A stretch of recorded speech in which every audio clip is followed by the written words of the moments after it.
Good evening my dear aspirants, welcome back to aspirants আড্ডা। আশা করছি তোমরা সকলে অনেক অনেক ভালো আছো এবং সুস্থ আছো। তো প্রতিদিনের ন্যায় আজ কিন্তু আমরা না তো আমি সিডিপির ক্লাস নিয়ে হাজির হয়েছি, না তোমাদের শুভজিৎ স্যার তোমাদের জন্য জিওগ্রাফি ক্লাস নিয়ে হাজির হয়েছে। আজকের ক্লাসটা বা আজকের ভিডিওটা বাকি তোমাদের সম্পূর্ণ বাকি যে ক্লাসেসগুলো হয়ে থাকে সমস্ত কিছু থেকে আলাদা, একটু অন্যরকম ক্লাস হতে চলেছে, একটু অন্যরকম আলোচনা হতে চলেছে। তোমরা তোমাদের যে ভিডিওর থাম্বনেইল রয়েছে সেখানে দেখে অলরেডি তোমরা বুঝেই গেছো আজকের ক্লাসে বা আজকের এই ভিডিওর মাধ্যমে আমরা আমাদের বর্তমান রাজ্যের বর্তমান শিক্ষা ব্যবস্থার যে করুণ হাল বা করুণ চিত্র সেটাকে তুলে ধরার চেষ্টা করব, কিভাবে এখান থেকে আমরা বেরিয়ে আসতে পারি। বা তোমরা ম্যাক্সিমাম যারা ভিডিওটা দেখছো তোমরা ম্যাক্সিমাম টিচিং অ্যাসপিরেন্টস, তোমরা কষ্ট করে বাবা মায়ের কষ্টে উপার্জিত টাকা দিয়ে কেউ হয়তো বা জমি জায়গা বিক্রি করে, কেউ হয়তো বন্ধন থেকে কিস্তিতে টাকা তোলার পরে একটা ডিএলএড বা বিএড একটা কোর্স করেছো, একটা স্বপ্ন দেখেছো যে এই কোর্সটা করার পরে একটা টেট হবে আমাদের রাজ্যে, সেই টেটটা পাস করার পরে আমি প্রাথমিক স্কুলে বা উচ্চ প্রাথমিক স্কুলে একজন শিক্ষক হিসাবে চক ডাস্টার হাতে নিয়ে আমি সেই শিক্ষকতার যে আসন সেখানটা আমি বসবো। সেখানে গিয়ে আমি আমার বাচ্চাদেরকে, আমার পাড়ার যত শিক্ষার্থী রয়েছে তাদেরকে সঠিক জ্ঞান দানের মাধ্যমে তাদেরকে তাদের সর্বোচ্চ যে পোটেনশিয়াল রয়েছে তাদেরকে সেখানে পৌঁছে দেবো। এই স্বপ্নটা আপনিও দেখেছেন, আমিও দেখেছি, আমরা সকলেই দেখেছি। কিন্তু বর্তমান সিচুয়েশনটা এরকম হয়ে দাঁড়িয়েছে আমাদের রাজ্যে যে এই স্বপ্ন আমরা যেটা দেখেছি সেই স্বপ্ন দেখার পরেও সেই স্বপ্নর দিকে আমরা যতই চেষ্টা করি না কেন তারপরেও কিন্তু সেই স্বপ্ন সফল হওয়ার দিকে আর এগোচ্ছে না। বেশ কিছু পয়েন্টস নিয়ে আজকের ক্লাসে আমরা ডিটেলসে এভরিথিং টু দ্য পয়েন্ট আলোচনা করব। তো সবাইকে রিকোয়েস্ট করব ভিডিওটা শেষ পর্যন্ত দেখার জন্য। তুমি এই ভিডিওটা শেষ পর্যন্ত দেখলে মোটামুটি আমি একটা ওভারঅল কোথায় কি চলছে না চলছে, কি করে আমাদের সামনের কি রাস্তা রয়েছে, এভরিথিং কিন্তু আমি ক্লাসে ডিটেলড আলোচনা করব। এখন যদি আমি আপনাদের ঘড়িটা একবার দেখানোর চেষ্টা করি, ফোনে কিন্তু 12টা 22 বাজছে, রাত 12টা বেজে 22 মিনিট এখন হচ্ছে। তারপরেও কিন্তু আমি ভিডিওটা বানাচ্ছি খুব ইমিডিয়েট ইমার্জেন্সি বেসিসেই, কারণ আমার মনে হলো আর কি এই ভিডিওটা খুব শীঘ্রই কিন্তু পশ্চিমবঙ্গের প্রতিটা ছাত্রছাত্রীর কাছে পৌঁছানো উচিত। তো এটা তোমাদের কাছে দায়িত্ব রইলো এই ভিডিওটা একটু শেয়ার করে দেওয়ার জন্য, যাতে সবার কাছে এই ভিডিওটা পৌঁছায়। তো চলো আর দেরি না করে আমাদের যে মূল বিষয় নিয়ে আমরা সেটা আলোচনা করি। সবার প্রথমে আমরা আলোচনা করব, যেহেতু তোমরা সকলে টিচিং অ্যাসপিরেন্টস আর আমরা পশ্চিমবঙ্গের করুণ শিক্ষা ব্যবস্থার হাল নিয়ে আলোচনা করছি। আর এই শিক্ষা ব্যবস্থার করুণ হাল বা শিক্ষা ব্যবস্থাটাকে ডেভেলপ করার দায়িত্বটা কার? সরকার, সমাজ, সর্বোপরি শিক্ষক সমাজে শিক্ষকদের। সেই শিক্ষকদেরকে নিয়েই সবার প্রথমে আমরা আলোচনা করব। তোমরা সকলেই জানো শিক্ষকদের নিয়োগের জন্য কি করা হয়ে থাকে, প্রতি বছর টেট কন্ডাক্ট করা হওয়ার কথা, যদিও সেটা পশ্চিমবঙ্গের জন্য হয়তো বা কার্যকরী নয়। পশ্চিমবঙ্গে তো প্রতি বছর তার টেট হয় না, সেটা পশ্চিমবঙ্গে তোমরা সকলেই জানো সেই পঞ্চবার্ষিকী পরিকল্পনার মতো কবে কোথায় হচ্ছে তার কোনো সিওরিটি নেই, তাই তো? তারপরেও যে পশ্চিমবঙ্গে কবে কোথায় টেট হলো, কি রয়েছে, সেই ডিটেলসগুলো নিয়ে আসছি, তাই তো? তো চলো তাহলে শুরু করছি আজকের ক্লাস। তো তোমাদের পশ্চিমবঙ্গ তোমরা সকলেই জানো 2017 সালে একটা টেটের একটা নোটিফিকেশন এসেছিল। 17 সালে, কিন্তু 17 সালে নোটিফিকেশন আসার পরে এই 17 টেটের যে এক্সামটা কিন্তু 17তে হয়নি। সেই এক্সামটা কবে হয়েছিল? এক্সামটা হয়েছিল 2021 সালে। সেটা বাদ দিয়ে গেলাম, 17 সালে অনেকেরই ডিএলএড বিএড কমপ্লিট হয়নি, সেই সমস্ত বিষয় আমি বাদ দিলাম। 17 সালের পরে পরবর্তী টেট কবে হচ্ছে? 18, 19, 20, 21, 22, প্রায় 5 বছর পরে। মানে একটা টেট পরীক্ষায় অংশগ্রহণ করার জন্য, নিয়োগ তো নয়, জাস্ট একটা টেট পরীক্ষা, একটা এলিজিবিলিটি পরীক্ষা, সেখানে অংশগ্রহণ করার জন্য 5টা বছর আমাদের অপেক্ষা করতে হচ্ছে। তাহলে ভাবুন, এখন ভাবার সময় এসেছে, এখন প্রশ্ন করার সময় এসেছে, আমাদের প্রশ্ন করতে হবে এবার। 17 সালের পর প্রায় টানা 5 বছর পর টেট হচ্ছে 22 সালে। আপনারা সকলেই জানেন 2022 সালে কিন্তু একটা একদম ঘটা করে প্রেস কনফারেন্স করে যা যা করণীয় আমাদের সরকার সমস্ত কিছু করে কিন্তু একটা টেট পরীক্ষার আয়োজন করে। সেই পরীক্ষার ডেট কবে ছিল তোমরা সকলেই জানো, সেই পরীক্ষাটা 11ই ডিসেম্বর 2022 সালে কিন্তু টেট 22-এর পরীক্ষা হয়ে থাকে। রেজাল্ট কবে ডিক্লেয়ার হয়েছিল? সেই পরীক্ষার যে রেজাল্ট, সেই রেজাল্ট ডিক্লেয়ার হয়েছিল 10ই ফেব্রুয়ারি 2023। মানে 22 ডিসেম্বরে পরীক্ষা হলো আর 23 ফেব্রুয়ারিতে রেজাল্ট পাবলিশ হলো।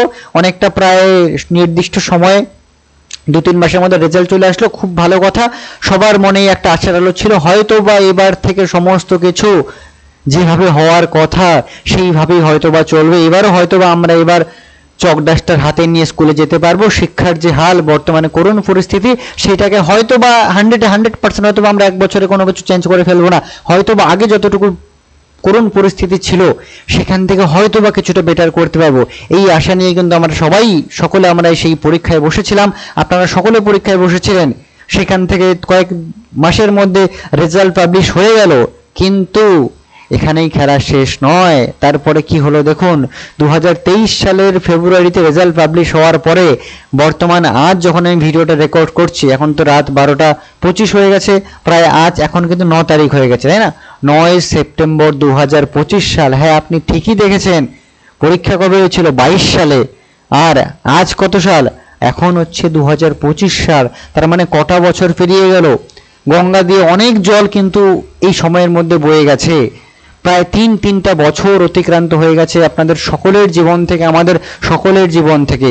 কিন্তু সেই 2022 টেট যে পরীক্ষাটা সরকার ঘটা করে নিল, সেই পরীক্ষার কিন্তু কোনো আপডেট আমরা পেলাম না। সেই পরীক্ষার নিয়োগ যারা সেই পরীক্ষায় পাশ করলো তারা কিন্তু এখনো সেই স্কুলে কিন্তু তারা পৌঁছতে পারলো না। এবার প্রশ্ন, কবে পৌঁছবে? তার উত্তর কি? তার উত্তর হচ্ছে প্রশ্ন চিহ্ন। কেউ জানে না কবে পৌঁছাবে। বারংবার ঊর্ধ্বতন যারা কর্তৃপক্ষ রয়েছে তাদের কাছে জিজ্ঞেস করেও কিন্তু কোনো সুরাহা পাওয়া যায়নি, বরং বারবার মিলেছে পুলিশের মার, এটা সেটা। আপনারা সেই বিষয়গুলো সকলেই জানেন। তো আজ প্রায় কিন্তু 993 দিন অতিক্রান্ত হয়ে গেছে। 993 দিন অলরেডি অতিক্রান্ত হয়ে গেছে টেট পাস করার পরেও। যেই বাড়িতে একজন বৃদ্ধ বাবা রয়েছে, একজন বৃদ্ধা মা রয়েছে, তারা অপেক্ষা করছেন যে হয়তোবা শেষ বয়সে এসে তার ছেলে টেট পরীক্ষায় পাশ করেছে, তার ছেলেকে অ্যাজ এ টিচার স্কুলে যেতে তারা দেখবেন। শেষ বয়সে তাদের হয়তো একটা স্বপ্ন রয়েছে, একটা ইচ্ছে রয়েছে। তাদের কি এই স্বপ্নটা পূরণ হওয়ার মতো স্বপ্ন নয়? তারা কি খুব বড় ভুল করেছে? তাদের ছেলে মেয়ে কি এত কষ্ট করে 1.5 লাখ 2 লাখ বাজার গভর্নমেন্টেও করেছে, এই একটা কোর্স করে একটাই স্বপ্ন যে ছেলে আমার শিক্ষক হবে, মেয়ে আমার শিক্ষক হবে, স্কুলে গিয়ে শিক্ষকতা করবে, সংসারের হাল ধরবে। যে অ্যাকচুয়ালি ব্যাপারটা এই ডিএলএড বিএড যারা খুব উচ্চবিত্ত পরিবার তারা কিন্তু করে না। ম্যাক্সিমাম ছেলে মেয়ে আমরা যারা মধ্যবিত্ত ফ্যামিলি, এই সংখ্যাটা কিন্তু সবচেয়ে বেশি। তাহলে সেই যে মা বাবা যারা দিন গুনছে কবে তার ছেলে মেয়ে সেই স্কুলে গিয়ে পৌঁছাবে, যে বাড়িতে দিদি রয়েছে বা বোন রয়েছে সে দিন গুনছে কবে দাদা স্কুলে গিয়ে চাকরিটা পাবে, তাহলে হয়তোবা দাদা চাকরি পাওয়ার পরেই হয়তোবা আমার বিয়েটা ধুমধাম করে হয়তোবা সম্পন্ন হবে। কতজন কত প্রিয়তমা অপেক্ষা করে আছে। তাদের স্বপ্নটা কি পূরণ করার মতো নয়? তাদের স্বপ্ন কি পূরণ হবে না? তাদের স্বপ্ন বাদ দিলাম, নিজের কথা ভাবুন। আপনি ছোটবেলা থেকে পড়াশোনা করে, ছোটবেলা থেকে প্রতিটা শিক্ষক দিবস পেরিয়ে এসেছে। আপনারা যারা ডিএলএড বিএড করেছেন আপনারা সকলেই একটা স্বপ্ন দেখেছেন যে একদিন আমিও শিক্ষক হব। আজ শিক্ষক দিবসে যেমন স্যারকে আমরা উইশ করছি, একদিন বাচ্চারা আমাকে উইশ করবে, আমি একটা এই জায়গায় থাকবো। স্বপ্ন দেখেছেন না? সকলেই দেখেছেন। আপনাদের স্বপ্ন কি পূরণ হবে না? এর জবাব কে দেবে? সময় চলে এসেছে এর জবাব আদায় করে নেওয়ার। তো আজ প্রায় 993 দিন অতিক্রান্ত হয়ে গেল, তাই তো? চলুন, টোটাল এই যে 22 টেট হয়েছিল, এখানে total candidate, number of candidates পরীক্ষা দিয়েছিল প্রায় 7 লাখের মতো। এই যে ডেটাগুলো আমি বলছি এগুলো প্রায় অ্যাপ্রক্সিমেট, কম বেশি হতে পারে, আমাদের টার্গেট সেটা নয়, তাই না? প্রায় 7 লাখের মতো ক্যান্ডিডেট পরীক্ষায় বসেছিল। ঘটা করে কিন্তু টেট পরীক্ষা আয়োজন করা হয়েছিল। সেই 7 লাখের মধ্যে কিন্তু পাস প্রায় 1,53,000 বা 50,000, মানে 1.5 লাখ স্টুডেন্ট মতো সেই পরীক্ষায় কিন্তু পাস করে। 7 লাখের মধ্যে মাত্র 1.5 লাখ স্বচ্ছ টেট। কিন্তু পশ্চিমবঙ্গের ইতিহাসে স্বচ্ছ টেট 22 টেট, যার কোনো রকম দুর্নীতির কোনো রকম প্রমাণ নেই, সম্পূর্ণ রকম স্বচ্ছভাবে টেট, তার জন্যই কিন্তু 7 লাখের মধ্যে প্রায় 1.5 লাখ মতো মাত্র পাস। এবং তার মধ্যে শুধুমাত্র বিএড ক্যান্ডিডেটদের বাদ দেওয়ার পর যদি শুধুমাত্র ডিএলএডদেরকে যদি আমি ধরি, মাত্র কিন্তু 52,000 ক্যান্ডিডেট রয়েছে। মাত্র 52,000 ক্যান্ডিডেট রয়েছে। একটা নোটিফিকেশন যদি 50,000 ভ্যাকান্সি যদি উল্লেখ থাকে, 52,000 ম্যাক্সিমাম ক্যান্ডিডেট প্রায় সকলের কিন্তু চাকরি কিন্তু সুনিশ্চিত হয়ে যাবে।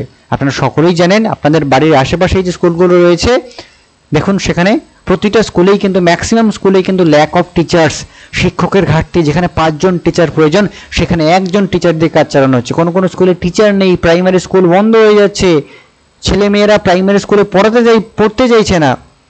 প্যারেন্টসরা নিয়ে সরাসরি সেই প্রাইভেট যে স্কুলগুলো রয়েছে, ইংলিশ মিডিয়াম স্কুল, সেদিকে নিয়ে যাচ্ছে। আমি অ্যাজ এ টিচার, মানে আমি নিজে কিন্তু সেই প্রাইমারি মানে নিম্ন বুনিয়াদী যে প্রাথমিক বিদ্যালয় পশ্চিমবঙ্গ সরকারের বাংলা মিডিয়াম, আমি সেখানকার ছাত্র কিন্তু, তাই না? কিন্তু দেখুন বর্তমান পরিস্থিতি কোথায় দাঁড়াচ্ছে, ফিউচারটা কোথায়, আমরা সামনে কোন দিকে এগোচ্ছি আমরা। চলুন, তো এখানে পাশে আপনারা ছবি দেখতে পাচ্ছেন আমাদের মাননীয় আমাদের WBPE যে বোর্ডের যিনি সভাপতি মহাশয়, আমাদের মাননীয় গৌতম বাবু মহাশয়। আমি খুব শ্রদ্ধার সহিত বলছি, খুব আশা রেখেছিলাম ওনার ওপর। আমরা ভেবেছিলাম এর আগে যে যাই বলুক না কেন, উনি যেভাবে যে কোনো কথা প্রেসে এসে আমাদেরকে অ্যাসুরেন্স দিয়েছিলেন, তিনি কি কি প্রতিশ্রুতি দিয়েছিলেন, আমরা সেগুলো একটু দেখে নেই। কোনো টেট পাস ক্যান্ডিডেট বসে থাকবে না, সেই ভিডিওটা কিন্তু দেখেছেন। প্রতি বছর টেট হবে, প্রথম কথা প্রতি বছর টেট হবে, এবং কোনো টেট পাস ক্যান্ডিডেট কিন্তু বাড়িতে বসে থাকবে না। একদিক থেকে তো ঠিকই বলেছে, বাড়িতে তো কেউ বসে নেই, সবাই তো রাস্তাতেই বসে আছে। সে যারা ডাক্তার রয়েছে তারা রাস্তায়, যারা টিচার, যারা শিক্ষকরা তারা রাস্তায়, ছাত্ররা রাস্তায়, সবাই তো রাস্তাতেই রয়েছে, বাড়িতে তো কেউ নেই। তাহলে এই যে তিনি যে সেন্টেন্সটা বলেছেন, এই লাইনের অর্থ আমরা এটা তো আশা করিনি। আমরা গৌতম বাবুর কাছ থেকে, আমাদের সভাপতি, মাননীয় সভাপতি মহাশয়ের কাছ থেকে, বা আমাদের সরকারের কাছ থেকে আমরা এই আশা রাখি না। সরকারের কাছে আমার বিনীত, আমি করজোর করে অনুরোধ করছি, বা ঊর্ধ্বতন যারাই আমাদের ভিডিওটা ভালো করে দেখছেন তাদের কাছে আমি বিনীত করে অনুরোধ করছি, এই যারা স্টুডেন্ট, যারা 50,000 ছেলে মেয়ে এখন ফ্রেশভাবে স্বচ্ছভাবে পাশ করে রয়েছে, তাদেরকে স্কুলে যাওয়ার ব্যবস্থাটা করে দিন। বিশ্বাস করুন, পশ্চিমবঙ্গের শিক্ষা ব্যবস্থার হাল ভীষণভাবে খারাপ। এই শিক্ষার হালকে অবশ্যই ধরতেই হবে। এই শিক্ষার হালকে যদি এখন না ধরা যায়, ভবিষ্যৎ প্রজন্মের যে মেরুদণ্ড সেটা কিন্তু ভেঙে যাবে। আমরা একটা লাইন সকলেই জানি, education is the most powerful weapon we can use to change the world. সেই প্রজন্মটাই যদি শিক্ষা থেকে বঞ্চিত হয়ে যায়, যোগ্য শিক্ষক থেকে বঞ্চিত হয়ে যায়, সামনের গোটা একটা ভবিষ্যৎ প্রজন্ম নষ্ট হয়ে যাবে। আমি আবারও অনুরোধ করছি, এই বিষয়গুলো আমাদের সবাইকে মিলে একসাথে ঊর্ধ্বতন কর্তৃপক্ষের কাছে আমাদের যে আওয়াজ সেটাকে পৌঁছে দিতে হবে। তারপরেও অন্যান্য অনেক কিছু প্রসেস রয়েছে আওয়াজ পৌঁছানোর, আমরা সর্বতোভাবে সব রকমভাবে চেষ্টা করব। চলুন আরও যে বিষয়গুলো রয়েছে সেই বিষয়গুলো নিয়ে আলোচনা করি। তারপরেও তিনি পরবর্তীকালে তিনি বেশ কয়েকবার প্রেস কনফারেন্স করে আমাদের সামনে তিনি অ্যাসুরেন্স দিলেন, প্রেস কনফারেন্স করে, যে চলতি যে 21 সালের সেই 17 টেটের যে নিয়োগটা হচ্ছে, সেই নিয়োগটা যখন কমপ্লিট হয়ে যাবে, চলতি নিয়োগ কমপ্লিট হয়ে গেলেই 22 টেটের নিয়োগ হবে। চলতি নিয়োগ কমপ্লিট করে তারা স্কুলে গিয়ে প্রায় 1 বছর হতেই চললো, তাই না স্যার? প্রায় 1 বছর হতে চললো। তারপরে কোথায় নোটিফিকেশন? সরকার কি ভুলে গেছে? বারংবার 22 টেটের যারা পরীক্ষার্থী রয়েছে তারা কলকাতার রাজপথে গিয়ে তারা তাদের আওয়াজ পৌঁছে দিয়েছে যেখানে পৌঁছানোর। তারপরেও কেন সরকারের ঘুম ভাঙছে না? এই প্রশ্নের জবাব আমরা চাই। আইনি জটিলতা মিটলে ইন্টারভিউ নোটিশ। বিভিন্ন সময়ে আমরা বিভিন্ন মারফত এই খবরগুলো এসেছে যে আইনি জটিলতার জন্য নিয়োগ করা যাচ্ছে না। কিসের আইনি জটিলতা? বাকি সমস্ত পরীক্ষা হচ্ছে। ওবিসি সমস্যা একটা অজুহাত, তাই না? ওবিসি সমস্যা কেন? ওবিসি সমস্যা বাদ দিয়ে বাকি এক্সামগুলো যখন হতে পারে, SLST যখন হচ্ছে, তাহলে অন্য কি কোনো বুদ্ধি নেই? ওবিসি সমস্যা তো এখন মিটে গেছে, তাহলে এখন কেন ডিলে করা হচ্ছে? তার জবাব চাই। তো এই সমস্ত প্রশ্নের উত্তর কে দেবে? তার আরও অনেক কিছু বিষয় রয়েছে। আজকের ক্লাসে যে বিষয়গুলো আমরা আলোচনা করব, বাকি আর কয়েকটা স্লাইড রয়েছে যেগুলো শুভজিৎ স্যার একটু এক্সপ্লেন করবে। তারপরে শেষে একটা খুব গুরুত্বপূর্ণ কথা আমি আপনাদের বলবো, তো শেষ পর্যন্ত একটু অপেক্ষা করুন। শেষ পর্যন্ত কিন্তু ভিডিওতে আমার সাথে থাকতে হবে। শেষ পর্যন্তের একটা ফাইনাল যে রাজ এর যে খুলাসা সেটা কিন্তু আমরা করে ছাড়বো এই ভিডিওতে। ততক্ষণের জন্য একটু অপেক্ষা করুন, শুভজিৎ স্যার এবার আপনাদের সামনে এগুলো একটু ব্যাখ্যা করবে।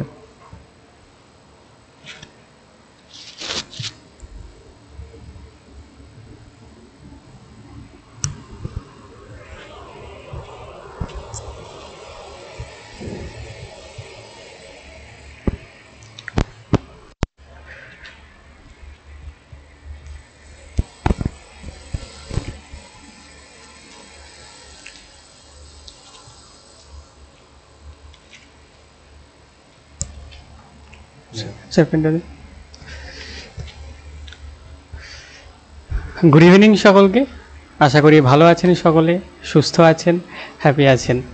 তো ভাস্কর স্যারের মুখে তো সব কথাই শুনলেন আর কি, ঠিক আছে। আজকের যে ক্লাসটা সেটা সিটিপি নিয়েও নয়, আজকের যে ক্লাস জিওগ্রাফি ক্লাস নিয়েও নয় বা বাংলা ব্যাকরণের ক্লাস নিয়েও নয়। আজকের যে আলোচনা আর কি, এখন বাজে মোটামুটি প্রায় 1:45 আর কি।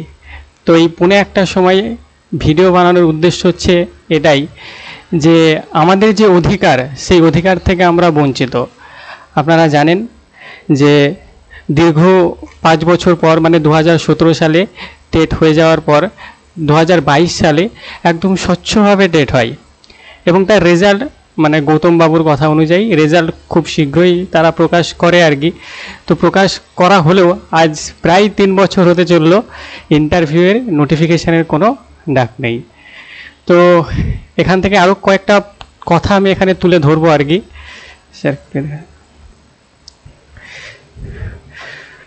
গৌতম বাবু তো বলেইছিলেন যে চলতি নিয়োগ মিটলেই ইন্টারভিউ নোটিশ, কেননা আমরা 22 টেট পাস করার পর যখন আমরা 22 টেট পাস করেছিলাম তো ইন্টারভিউ নোটিশ যখন আসছে না তখন গৌতম বাবু কি বললেন যে চলতি নিয়োগ মানে 2017 সালের যে নিয়োগ ওটা বাকি রয়েছে, তার জন্য তিনি নিয়োগটা দিতে পারছেন না। পরে তারপর আইনি জটিলতা মিটলে ইন্টারভিউ নোটিশ, পরে বিভিন্ন রকম আইনি জটিলতার অজুহাত তিনি দেখিয়েছেন আর কি। তো সেখানে দেখা গেল যে আইনের জটিলতা কিছুই নেই, সব মিটে গেল। পরে আরও বিভিন্ন সমস্যা, সেটা হচ্ছে ওবিসি সমস্যা। ওবিসি সমস্যার জন্য নাকি তারা নিয়োগ দিতে পারছে না, তাই না?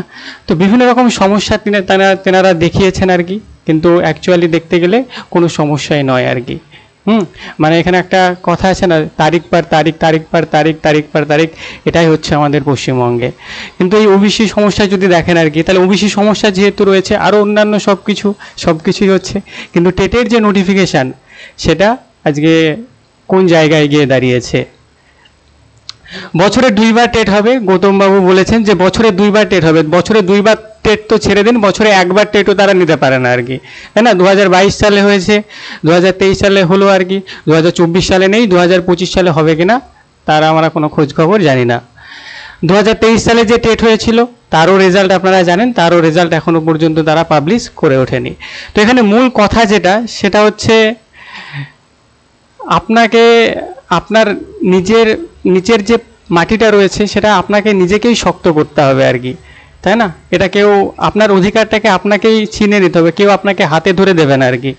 তো তার জন্য প্রত্যেককেই বলছি 11ই সেপ্টেম্বর আমাদের যে 2022 টেট প্রোটেস্ট রয়েছে সেখানে প্রত্যেকে আসুন। সমস্যা, দুঃখ, যন্ত্রণা প্রত্যেকেরই রয়েছে আর কি, তাই না? প্রচুর কাজ সেই দিন আপনাদের রয়েছে, কিন্তু একটা দিন আপনারা একটু কাজগুলোকে পাশে রেখে আর কি একটা দিন আসুন আর কি। অনেক কষ্ট তো সহ্য করেছেন, অনেক কাজ তো ফেলে রেখেছেন আর কি, তাই না? এবার এই শেষ জায়গায় এসে একটু কষ্ট আপনারা করুন। অনেকেই অনেক রকম থাকে আর কি, ঠিক আছে, যে আমার তো একাডেমিক ভালো আর কি, আমার একাডেমিক হাই আর কি, ওরা যাচ্ছে যাক আমি যাব না আর কি, তাই না? এরকমটা ভাববেন আর কি, ঠিক আছে? একাডেমিক কিন্তু এখানে আমাদেরও হাই আর কি, তাই না? তো এরকমটা কখনোই ভাবা যাবে না, প্রত্যেককেই বলছি, ঠিক আছে? আমরা যদি পর্যাপ্ত পরিমাণ ভ্যাকান্সি পাই আর কি, সবাই আমরা স্কুলে চক ডাস্টার হাতে যেতে পারবো আর কি।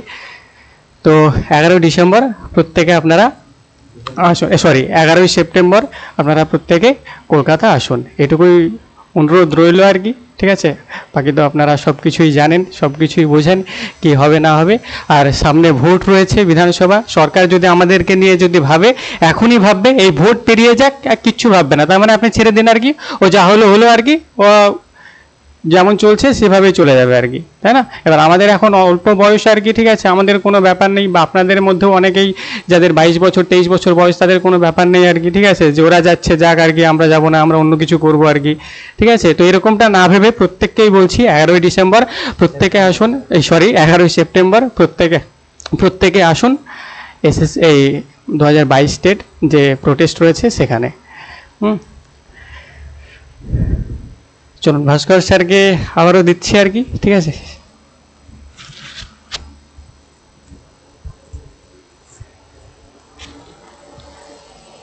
চলুন, যেটা মূল যেটা বিষয় ছিল সেটা স্যার অলরেডি আপনাদের সামনে তুলে ধরেছেন আর কি। আরও কিছু এখানে প্রতিশ্রুতি রয়েছে। দেখুন, প্রতি বছর টেট হবে এবং বছরের ন্যূনতম একটু স্যার সাইডে দেন, এবং বছরের ন্যূনতম 2বার নিয়োগ হবে। নিয়োগ তো দূরের কথা, টেটই হচ্ছে না, নিয়োগ করতে হবে, তাই না? কোনো টেট পেয়ে বসে থাকবে না, কেউ তো বসে নেই আর কি, সব তো দাঁড়িয়ে লেবারি কাজ করছে, কেরালায় যাচ্ছে, তাই না? কি করে দিয়ে হবে? রাজ্যে আমাদের মুখ্যমন্ত্রীর বক্তব্য, রাজ্যে প্রায় 1 লক্ষ শূন্য পদে শিক্ষক নিয়োগ করা হবে। কোথায়? আমি মাননীয়কেও এই ভিডিওর মাধ্যমে অনুরোধ করছি, ম্যাডাম, আমাদের এই যে যারা 22 স্টেট পাস ক্যান্ডিডেট রয়েছে এদের প্রতি যেন একটু করুণ দৃষ্টিভঙ্গিতে একটু দেখা হয়। এছাড়াও আমাদের শিক্ষামন্ত্রীর বক্তব্য, মুখ্যমন্ত্রীর গ্রিন সিগন্যাল দিলেই রেকর্ড সংখ্যক শিক্ষক নিয়োগ করা হবে। তো আমরা মুখ্যমন্ত্রীর সেই গ্রিন সিগন্যালের অপেক্ষা দীর্ঘ 3 বছর থেকে করছি। আমরা আশা রাখছি তিনি অবশ্যই আমাদের প্রতিটা 22 স্টেট পাস ক্যান্ডিডেট তাদের প্রতি করুণ দৃষ্টি রেখে তার যে গ্রিন সিগন্যাল সেটা তিনি অবশ্যই দেবেন, তাই তো? এছাড়াও দেখুন, বর্তমান শিক্ষা ব্যবস্থার হালটা যদি আমি আপনাদের সামনে তুলে ধরি, 5টি ক্লাস এক শিক্ষকের ভরসায়, মানে প্রাইমারি স্কুলে 1 to 5টা ক্লাস রয়েছে। টিচার কজন? টিচার হচ্ছে একটা, তাহলে একটা টিচার 5টা ক্লাসরুম সামলাচ্ছে। কি করে পড়াশোনাটা হচ্ছে? পড়াশোনাটা কি করে চলবে? একটা টিচার 5টা ক্লাসরুম একসাথে কি করে দেখবে? তাহলে কি করতে হবে? সেই একটা ক্লাসের মধ্যেই ক্লাস 1 to 5 সবাইকে বসাতে হবে আর কি। একবার 1টা দেখাও, একবার 2টা দেখাও। দেখুন কি পরিস্থিতি আর কি, যেখানে যোগ্য প্রশিক্ষিত ক্যান্ডিডেটরা বাড়িতে বসে আছে, তারপরেও স্কুলগুলোতে এত ভ্যাকান্সি থাকার পরেও তাদেরকে পাঠানোর ন্যূনতম ব্যবস্থা সরকারের প্রতি করা হচ্ছে না। কেন? তার জবাব চাইতে হবে, তাই না? সেখানে তারপরে একটা পেজ দেখুন, 0 বা 1জন শিক্ষক রাজ্যের 2215 প্রাথমিক, মানে 2215টা প্রাইমারি স্কুল এরকম রয়েছে যেখানে নাম্বার অফ টিচার্স 1, একজন শিক্ষক পড়াচ্ছেন বা 0, কোনো শিক্ষকই নেই। তাহলে ডেটাগুলো একবার দেখুন, 2215টা স্কুল এরকম রয়েছে। দেখুন, সরকার বলছে যে ওবিসি সমস্যা, এই সমস্যা, সেই সমস্যা। পুলিশ কনস্টেবল নিয়োগ পরীক্ষা হবে নভেম্বরে, তাহলে এই পরীক্ষা কি করে হবে ওবিসি সমস্যা থাকলে? সমস্ত কিছু চলছে, যত বাহানা শুধুমাত্র এই টিচিং সেক্টরে। কেন টেট নিতে কেন বাহানা? কেন 25 স্টেটের এখন নোটিফিকেশন আসলো না, যেখানে বছরে 2বার নিয়োগ করার কথা বলা হচ্ছে? কেন 23 স্টেটের রেজাল্ট এখনো বেরোলো না? আমাদের কথা বললে সবাইকে নিয়েই চলতে হবে আর কি। যা যা অনিয়ম হচ্ছে তার বিরুদ্ধে অ্যাসপিরেন্টস আড্ডা এর আগেও আওয়াজ তুলেছিল, এখনও আওয়াজ তুলছে, ফিউচারেও আওয়াজ তুলবে। অ্যাসপিরেন্টস আড্ডা শুধুমাত্র অ্যাজ এ টিচার নয়, 22 স্টেটের ব্যাচ আমরাও পড়িয়েছি। অ্যাসপিরেন্টস আড্ডাতেও 22 স্টেটের ব্যাচ ছিল, প্রচুর ছেলেমেয়ে সেখানে আমরা প্রিপারেশন তাদের করিয়েছি। 80% 90% স্টুডেন্ট সেখান থেকে পাসও করিয়েছে।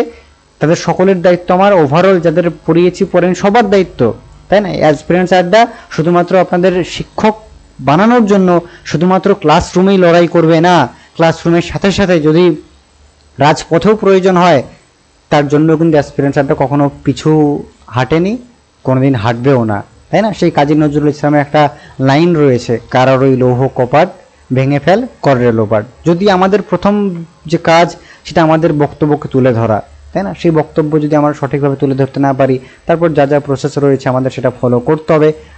আমাদের অধিকার আমাদের একটা সময় গিয়ে আমরা ছিনিয়ে নিয়ে আনতে হবে, তাই না? তো আমরা সেই পথেই হয়তো বা আমাদের এবার এগোতে হবে। আপনারা জানেন আমরা বারংবার আপনারা 22 স্টেটের পক্ষ থেকে বিভিন্ন যারা গ্রুপে, আমি পিছনে একটা গ্রুপের নাম দিয়েছি 22 স্টেট পাস প্রাথমিক 22 প্রাথমিক টেট পাস ডিএলএড ঐক্য মঞ্চ, এটা 22 স্টেট পাসদের একটা গ্রুপ। এই গ্রুপের অনেকেই দেখেছি আমি এর আগেও, খুব অ্যাক্টিভলি তারা কাজ করে চলছে। লাস্ট 3 বছরে অনেক কাজ করেছে, অনেকবার ধর্ণা মঞ্চ এটা সেটা করেছে। তাদের সবাইকে, যারা এই গ্রুপগুলোকে লিড করছে, তাদের সবাইকে অ্যাজ এ স্টুডেন্ট বলতে পারি, as a teacher, as a teacher, সে যেটাই ভাবুন না কেন, সর্বোপরি তাদেরকে থ্যাংক ইউ। তাদের এই যে পদক্ষেপগুলো রয়েছে, কর্মসূচিগুলো রয়েছে, আমরা সাপোর্ট করি সেটাকে, আমরা সর্বতভাবে তাদের পাশে রয়েছি। অ্যাজ এ স্টুডেন্ট হতে পারে বা অ্যাজ এ টিচার হতে পারে, সর্বতভাবে আগেও ছিলাম, এখনও আছি বা ফিউচারেও থাকবো। যেই কাজই সেটা সবার স্বার্থে হবে, আমরা সেখানে রয়েছি। ঠিক আছে, কারণ আমাদের কাজ শুধুমাত্র নতুন নতুন ব্যাচ নিয়ে আসলাম, পড়িয়ে দিলাম, কোর্স বিক্রি করে দিলাম, আমাদের দায়িত্ব এখানে সীমিত নয়। আমরা টাকা পেয়ে গেলাম, ব্যাচ শেষ হয়ে গেল। আমরা চাই কি, একটা স্টুডেন্টকে যখন আমি 6 মাস পড়িয়েছি দিন রাত এক করে, আমিও চাই সেই ছাত্রটা একটা দিন স্কুলে গিয়ে চক ডাস্টার নিয়ে পড়াক, একটা ছবি পাঠাক যে স্যার, হ্যাঁ স্যার, আমার স্কুলে আজ জয়েনিং পেলাম, এই স্কুল আমার অ্যালট হয়েছে। সেই দিনটা অ্যাজ এ টিচার আমিও দেখতে চাই, বা অ্যাজ এ স্টুডেন্ট বলে যেটাই বলি না কেন। তো এই হচ্ছে বিষয়। এর আগেও বিভিন্ন আন্দোলনে অ্যাসপিরেন্টস আড্ডা ছিল, হয়তো বা ছবি টবি বা প্রচারে কোনো সময় থাকি না আর কি। ঠিক আছে, দেখুন এটা ফেব্রুয়ারি 2024 সালে একটা আন্দোলন করা হয়েছিল কলকাতাতে। দেখুন এখানে আপনারা দেখতে পাচ্ছেন নিউ আলিপুরদুয়ার টু শিয়ালদা, এটা সেই আমি দেখুন ওই গ্রুপেই পোস্ট করা রয়েছে এটা। ঠিক আছে, Teesta Torsa express, passenger name Bhaskar Sarkar. আমি সেই কোচবিহার থেকে 716 কিলোমিটার জার্নি করে কিন্তু সেখানে উপস্থিত ছিলাম। তার সাথে সাথে শুভজিৎ স্যার বা অ্যাসপিরেন্টস আড্ডার প্রতিটা আন্দোলনেও আমরা হয়তো বা ডিরেক্টলি হয়তো বা কোনোদিন প্রচারে আসেনি বা ক্যামেরার সামনে আসেনি, ইনডিরেক্টলি সর্বদাই যারা আপনার টিচিং অ্যাসপিরেন্টস, আপনাদের প্রতি সেই সাপোর্ট সর্বদা ছিল, থাকবে। আজ আমরা যেরকমভাবে 22 স্টেটের জন্য কথা বলছি, ঠিক একই রকমভাবে 23 স্টেটের রেজাল্ট কেন বেরোচ্ছে না সেটারও সময়, সেটা নিয়েও কথা বলবো। নতুন নোটিফিকেশন কেন আসছে না টেটের, সেটা নিয়েও কথা বলবো। যা যা অনিয়ম হচ্ছে আমরা আমাদের যে বক্তব্য সেটাই চ্যানেলের মাধ্যমে তুলে ধরবো, তাই তো? কারণ আপনারা আছেন বলেই আমরা আছি, আপনারা যদি না থাকেন, আপনাদের ছাড়া আমাদের কিছুই না। এই অ্যাসপিরেন্টস আড্ডা আমরা এতদিনে যতটুকুই যা করতে পেরেছি সম্পূর্ণ আপনাদের জন্যই। আপনারা যদি আপনাদের যে লক্ষ্য সেখানে পৌঁছতে না পারলে আমাদের পরিশ্রম সমস্ত কিছুই বৃথা, তাই না? চলুন, তো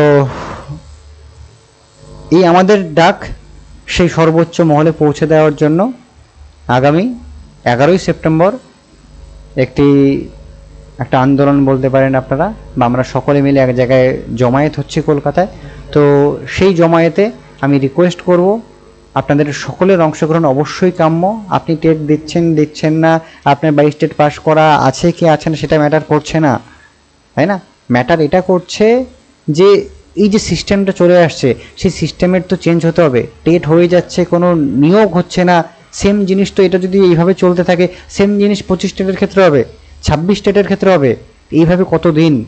এর জবাব আমাদের চাইতে হবে। এর জবাব চাওয়ার জন্য আপনারা সকলেই আগামী 11ই সেপ্টেম্বর কলকাতায় আসুন। বাকি যারা সেই গ্রুপের ছবিটা দেখালাম সেই গ্রুপে আপনারা জয়েন হয়ে যাবেন।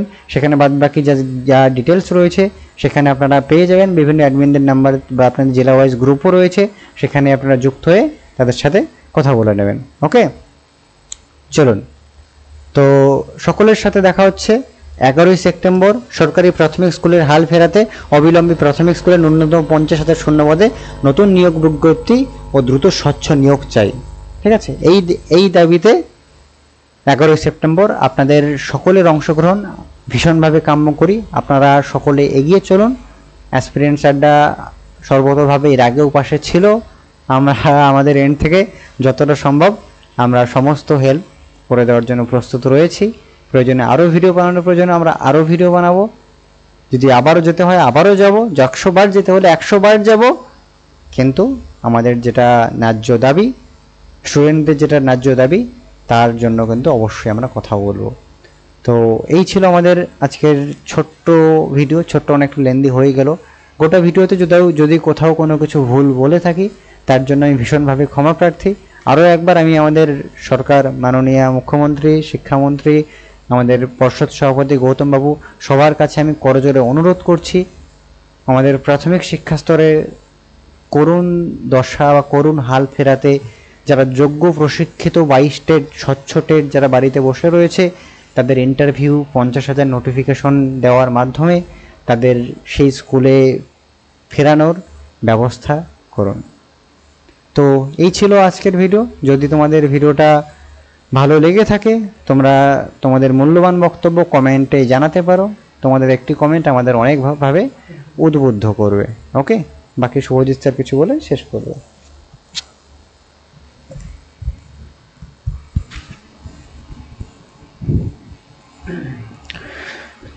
চলুন, সব কিছুই আপনারা শুনলেন আর কি, নতুন করে বলার তো আর কিছুই নেই আর কি। আমাদের উদ্দেশ্য সেটা হচ্ছে 50,000 শূন্যপদে প্রাথমিক ইন্টারভিউ নোটিশ। তো 11ই সেপ্টেম্বর আমাদের একটি আন্দোলনের ডাক দেওয়া হয়েছে। তো প্রত্যেককেই অনুরোধ করব আর কি, যারা 22 স্টেট পাস করে আছেন বা পাস করে নেই আর কি, প্রিপারেশান নিচ্ছেন আর কি, প্রত্যেককেই অনুরোধ করব 11ই সেপ্টেম্বর সবাই একসঙ্গে আমরা আমাদের দাবিটা যাতে জানাতে পারি তার জন্য কলকাতায় উপস্থিত হওয়া। একটা দিন আহামরি খুব অসুবিধা আমাদের হবে না আর কি, প্রচুর সমস্যা, প্রচুর এটা সেটা আমরা কাটিয়ে এসেছি, তাই না? একটা দিন সমস্ত দিনকে মানে সাইডে রেখে আর কি একটা দিন আপনারা আসুন আর কি। বাদবাকি সবই তো জানলেন, আমাদের চেয়ে আপনারা বেশি বোঝেন কি হবে না হবে। সামনে ভোট রয়েছে বিধানসভা, আপনারা প্রত্যেকেই জানেন। সরকার যদি ভাবে এখনই আমাদেরকে নিয়ে ভাববে, এরপরে কিন্তু আর ভাববে না, তাই না? তাহলে একটা শায়রি দিয়ে শেষ করছি আর কি, সেটা হচ্ছে দুঃখের বিষয় হলো এটাই যে সময় অনেক কম রয়েছে, কিন্তু সুখের বিষয় হলো এটাই যে এখনও সময় আছে, কিন্তু সময়ের কাছে এতটাও সময় নেই যে আপনাকে আবার নতুন করে সময় দেবে। তো তার জন্য প্রত্যেককেই বলছি একটা দিন আপনারা একটু কষ্ট করে হলেও প্রত্যেকে কলকাতা আসুন। অন্যর জন্য নয়, কারোর জন্য নয়, নিজের জন্য। নিজের যে মাটিটা রয়েছে, নিজের যে পায়ের নিচের যে মাটিটা রয়েছে সেটাকে শক্ত করতে আপনারা প্রত্যেকে আসুন আর কি। দেখা হচ্ছে প্রত্যেকের সঙ্গে 11ই সেপ্টেম্বর কলকাতাতে। থ্যাংক ইউ সকলকে, সকলে ভালো থাকবেন, সুস্থ থাকবেন। আর আপনাদের যদি কোনো রকম কোনো বক্তব্য থাকে, কোনো যদি সাজেশান থাকে, অবশ্যই কমেন্টে আপনারা জানাবেন। চলুন, এই পর্যন্তই আজকে, ভালো থাকবেন।